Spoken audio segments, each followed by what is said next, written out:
that's a wrap. What is up, you sexy beasts? Come a little closer. There you go. Oh, that was a great little 12-minute AMRAP, short and sweet.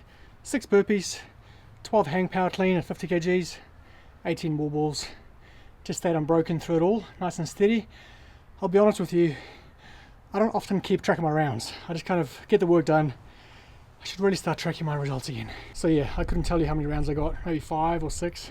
What a great feeling, eh? Post-workout, so good. Where's my phone? I got given a Whoop band maybe like a week ago. I've got no idea how it works or what I'm doing. But there you go, my day's training for today. So far, 10.7. It's only midday.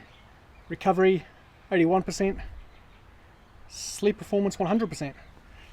I'm trying to see what that workout strain was, but it's saying pending. I find it takes quite a while to kind of update and catch up. Is that normal? You guys who use Whoops out there?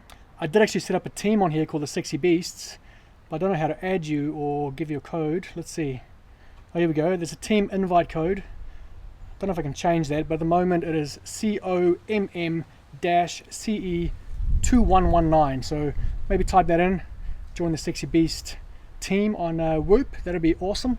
I don't know if you guys saw, but this morning or maybe last night, Podium, the supplement company, Podium Nutrition, which is Matt Fraser and the Buddy Bros supplement company, they announced their newest team member or partner, and that is none other than Mr. Craig Richey. Now, honestly, I find this fascinating and amazing at the same time. Good boy. Sit with daddy. Craig Richey and the Buddy Bros both have YouTube channels in the CrossFit space, and so essentially they are in competition for the same audience. And so this is not a partnership that I would have imagined, but I think it's amazing because it breaks down that small-minded kind of barrier that people have, that small mindset that thinks if I win, everyone else loses, that there can't be multiple winners, right? And I love that this partnership breaks that kind of mindset, because here we have two very big personalities in Craig and his channel and the Buddy Bros and their channel, fairly large channels in our space, two of the largest, or Craig is definitely the largest channel in our space. Just communicating and saying that, hey, even though we have our own paths and our own goals when it comes to our channels, we can do something great together as well. We can both win. There's enough to go around for everyone, and I just love that. I can't speak for Craig and the Buddy Bros, but I know for myself, even as a small creator in the CrossFit space, I look at other channels that are similar to mine or covering similar topics that are slightly ahead of me or close to where I am, and the competitor inside of me, I want to crush them. That's just human nature. I want to surpass them. I want to be better, and so it's so tempting to kind of close the door to some of these opportunities. So I just love this. I absolutely love it, and I just want to commend the Buddy Bros, Heber and Mars, Matt Fraser, and my buddy Craig on this great partnership. I think it's flipping awesome. I don't know if you guys quite realize how big Craig's channel is. To be over 300,000 subs, especially in our space, it is an incredible achievement. I remember I was at Strength and Depth in London, and Craig and Jazz did like a meetup at the event, and the line was ridiculous. The line to get a photo with Craig and Jazz was just, I couldn't believe it. They were a lot more popular than any of the athletes that were competing there. So yeah, just in case you didn't realize, what Craig has done with that channel is unbelievable. It's inspirational. And I know that Craig goes out of his way to stay independent, to not just join with any old company. He very rarely, if ever, does any sponsored videos or any partnerships. So this must be something that he takes very seriously. So again, well done, you lot. Well done. I've got one of these bad boys in the office as well. Just so comfortable. So I promised you that I would talk about the fittest in Cape Town. Honestly, the only athlete on the African leaderboard that I know is Jason Smith. So I met Jason at Dubai in 2019 or 20? 2019 it must have been.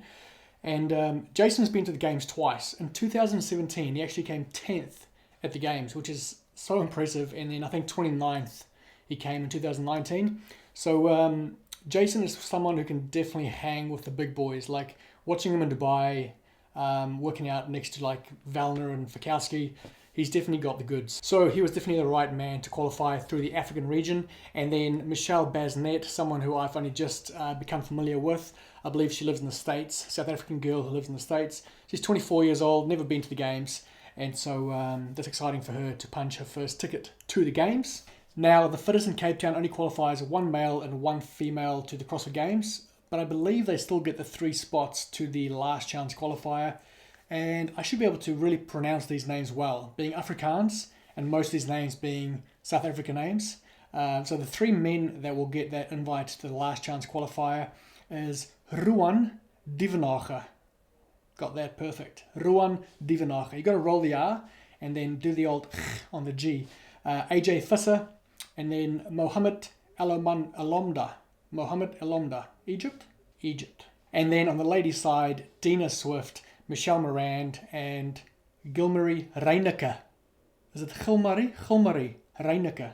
Nah, surely not. Gilmarie Reineke. I love speaking a bit of Afrikaans every now and then. Fun fact, Jason Smith is 36 years old. So getting on there, Jason, but still doing well. And to finish today's video, I just wanted to quickly talk about Jason Hopper. I mentioned that he was on the Savant podcast yesterday, and it's such a great podcast. Please go and listen to it. But one of the questions they asked Jason was, were you nervous going to the Mid-Atlantic CrossFit Challenge, knowing that you're going up against people like Scott Panchik, Justin Medeiros, Travis Mayer? And so he said, look, I was nervous, but not because of the big stage, not because of the crowds or the big stadium, not even because of the other athletes. I was nervous because I didn't know whether the work I had put in would be enough. He mentions social media and how you see all the other athletes, PRs or PBs. What do you guys call it, PRs or PBs? Anyway, you know the highlight reel, you see all the good stuff. And he was like, man, when I'm in the gym training, I'm hurting most of the time.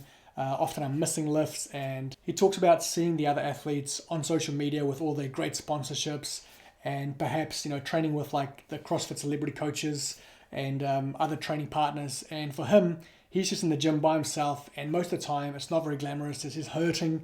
And so going into competition with that, he was just nervous whether the work that he put in would be enough to stack up against these people that he sees on social all the time. And it must have been an amazing feeling for him to get to the end of the weekend and to go, yeah, the work I've put in, it was enough. I am now a CrossFit Games athlete. It was just really cool to listen to Jason's kind of journey to the Mid-Atlantic and winning it.